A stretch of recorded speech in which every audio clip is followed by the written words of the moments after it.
In this video, we're gonna perform a quick Wi-Fi speed test on Xiaomi 17. I'm gonna show you what is the download speed that we can get on this phone, and I'm gonna compare it with the results on my computer where I use exactly the same network. I have to mention that this network that I'm using right now is Wi-Fi 6, so of course the result with Wi-Fi 7, for example, can be slightly better.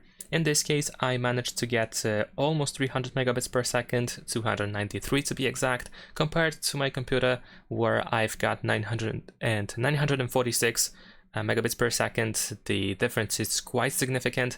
The upload speed seems to be 65 megabits per second, whereas on my computer I managed to get 86 megabits per second. However, I also have to mention that my upload speed is actually very slow for some reason, so it can be actually a little bit higher, I assume.